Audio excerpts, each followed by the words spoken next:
Good day everyone, I'm Jamaica Ocampo and this is my mother. Helen Banyes. My task for today is to explain our answer to the research question and how do we manage the statistical treatment, analysis, and discussion.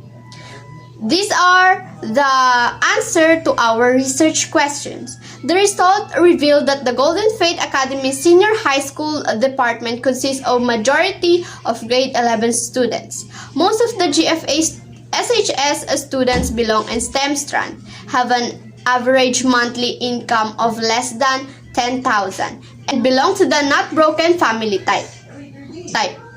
This also revealed the most of the GFA SHS students have a moderate level of need to belong and low level of family distress. The researcher also found out that some of the factors that can affect the relationship of the need to belong and family distress, which are their socio-economic status, number of family members, and family structure, in which the researcher immediately minimized.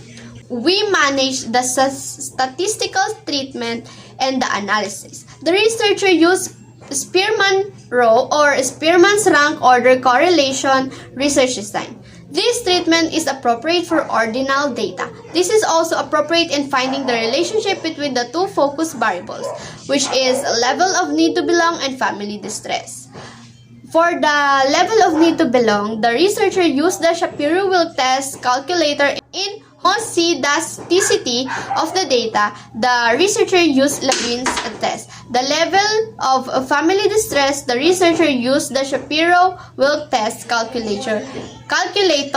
In homoscedasticity, the researcher also used a Levin test. After assessing the variables, the researcher found out that both variables, levels of need to belong and level of family distress, are under non-parametric statistic.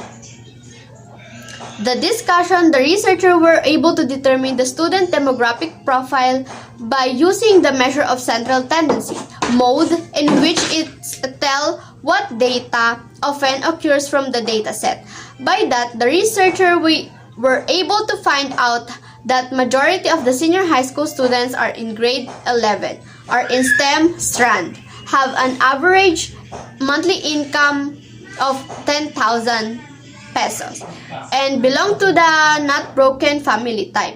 On the other hand, the researchers were also able to determine the students' level of need to belong and level of family distress with the help of measure of central tendency, mode, and measure of dispersion range. It was found out that most of the GFA HSS students have a moderate level of need to belong and low level of family distress. The GFA students' level of need to belong and level of family distress are considered as normal, and this indicates a healthier relation with their peers and families. The result of the study were also determine other factors that can affect the relationship of the level of need to belong and level of family distress of the students in GFA HSS, which were the students' socioeconomic status, number of family members, and structure, in which the researcher immediately minimized.